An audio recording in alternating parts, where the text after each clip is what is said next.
आईने हिंदी के एक नए एपिसोड में आपका स्वागत है। दोस्तों, भारतीय वायुसेना की सबसे बड़ी और सबसे चर्चित फाइटर जेट परियोजना को लेकर एक बहुत बड़ी अपडेट सामने आई है। फ्रांस ने आधिकारिक तौर पर भारत को 114 राफेल फाइटर जेट के लिए अपना विस्तृत प्रस्ताव सौंप दिया है। इस पूरे सौदे की अनुमानित कीमत तकरीबन 3.25 लाख करोड़ रुपए बताई जा रही है। अगर ये डील आगे बढ़ती है तो ये केवल भारत की नहीं बल्कि दुनिया की सबसे बड़ी फाइटर एयरक्राफ्ट खरीद परियोजनाओं में से एक होगी।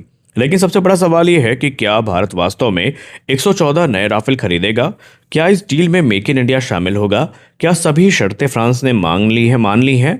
और क्या सभी विमान फ्रांस से आएंगे या भारत में बनेंगे? और इस डील का तेजस मार्क 1 अल्फा एमका प्रोग्राम पर क्या असर पड़ेगा और आगे की प्रक्रिया अब क्या होने वाली है? आज के इस वीडियो में हम सब कुछ विस्तार से जानेंगे। पहले हम समझते हैं कि एमआरएफए है क्या। देखिए, एमआरएफए का पूरा नाम है multi role fighter aircraft programme. ये भारतीय वायुसेना की वह परियोजना है जिसके तहत 114 आधुनिक मल्टी रोल लड़ाकू विमान खरीदे जाने हैं। इस कार्यक्रम की शुरुआत इसलिए हुई क्योंकि भारतीय वायुसेना की स्क्वाड्रन संख्या लगातार कम होती जा रही है। भारतीय वायुसेना के लिए स्वीकृत स्क्वाड्रन संख्या 42 है, लेकिन वर्तमान में यह संख्या लगभग 30 से 31 स्क्वाड्रन के आसपास रह गई है। वहीं दूसरी तरफ मिग 21 जैसे पुराने लड़ाकू विमान लगातार रिटायर हो रहे हैं, यानी आने वाले वर्षों में यह संख्या और भी कम हो सकती है।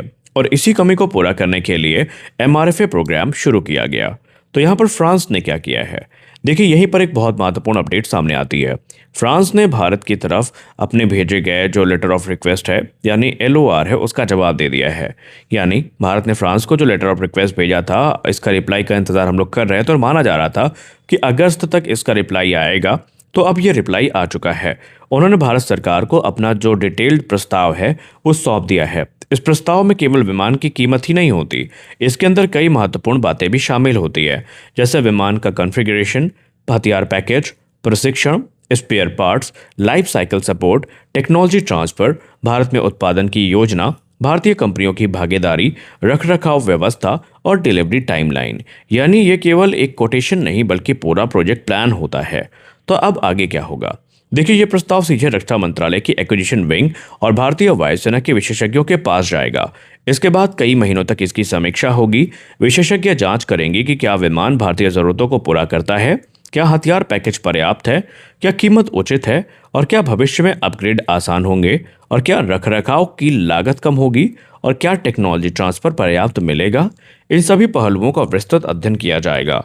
इसके बाद ही बातचीत अगले चरण में जाएगी। यानी अभी डील फाइनल नहीं हुई है। तो आखिरकार इतनी जल्दबाजी की जरूरत क्यों है? भारतीय वायुसेना लगातार कह रही है कि उसे नए फाइटर जेट की जरूरत है। कारण बिल्कुल स्पष्ट है कि पहला मिग 21 अब अपनी सेवा के अंतिम चरण में भी नहीं है, उसको रिटायर किया जा चुका है। यानी आप उसको कंप्लीटली सर्विस से बाहर मान सकते हैं। दूसरा यह है कि स्क्वाड्रन संख्या लगातार घट रही है।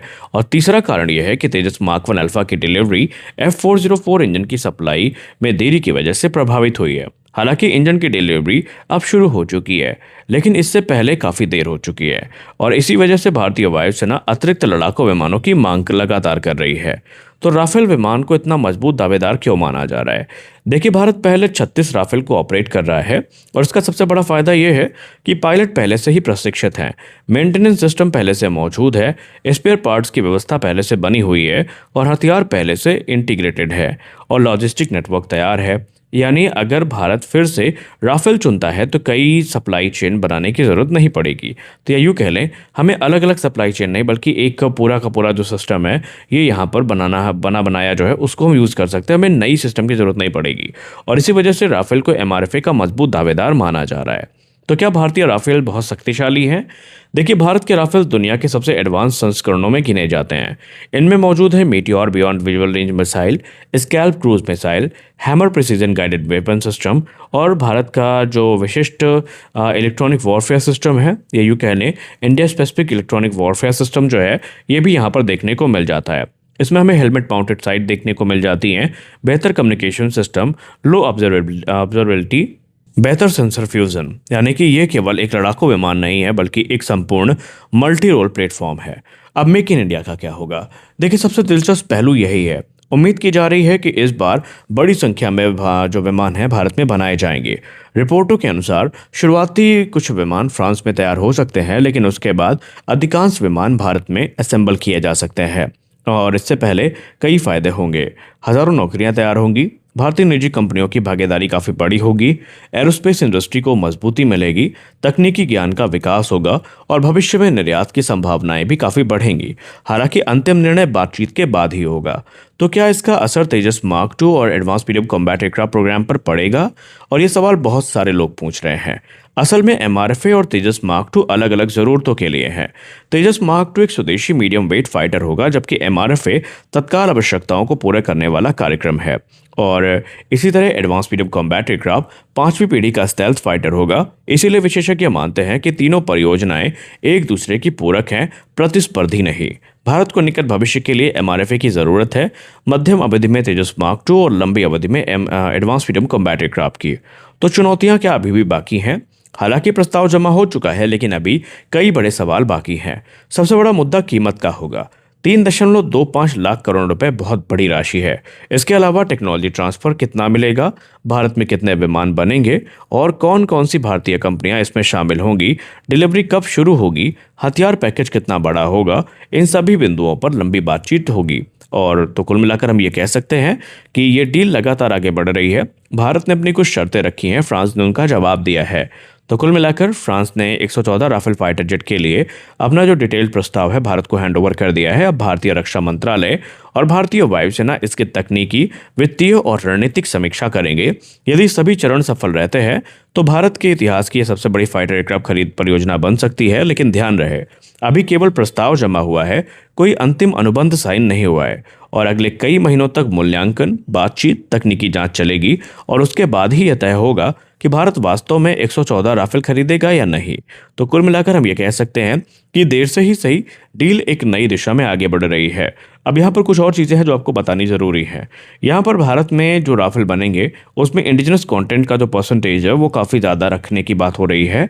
और एक चीज़ अभी भी क्लियर नहीं हो पाई है, जो एक बड़ा विवाद था शुरुआत से। जब हम लोग राफेल डील की बात कर रहे हैं तो हम लोग सोर्स कोड और आईसीडी यानी इंटरफेस कंट्रोल डॉक्यूमेंट की भी बात कर रहे हैं। तो इसको लेकर अभी कोई अपडेट सामने नहीं आई है कि क्या इसमें आम सहमति बनी है, फ्रांस किसके लिए तैयार हुआ है, क्या फ्रांस भारत को सोर्स कोड या आईसीडी देगा या नहीं देगा। तो ये भी अपने आप में एक बहुत बड़ा प्रश्न चिन्ह है और इसका जवाब हमें निकट भविष्य में मिलेगा। और M88 टीरेक्स को लेकर के और राफेल F5 स्टैंडर्ड को लेकर के भी अभी बहुत सारी जानकारियां हैं जो सामने नहीं आई हैं। तो हमें इंतजार करना चाहिए। बहुत जल्दी भारत सरकार का जो आधिकारिक बयान है वो इसको लेकर आ सकता है और वहां से तस्वीरें ज़्यादा क्लियर होंगी कि चीज़ें किस दिशा में आगे बढ़ेंगी और किस प्रकार से हम इस डील को पूरा होता देखेंगे। खैर, आपको क्या लगता है, क्या इस वर्ष के अंत तक ये डील फाइनलाइज हो सकती है? और क्या भारतीय वायुसेना को 114 राफेल खरीदने चाहिए या भारत तेजस मार्क 2 रैमका पर अधिक निवेश करना चाहिए? ये सारे बहुत सारे सवाल हैं। आप इसको लेकर क्या सोचते हैं, हमें ज़रूर बताएं। तो आज के इस वीडियो में बस इतना ही। आशा करते हैं ये वीडियो आपको पसंद आई होगी। मिलते हैं अगले वीडियो में कुछ अपडेट्स के साथ। तब तक के लिए जय हिंद।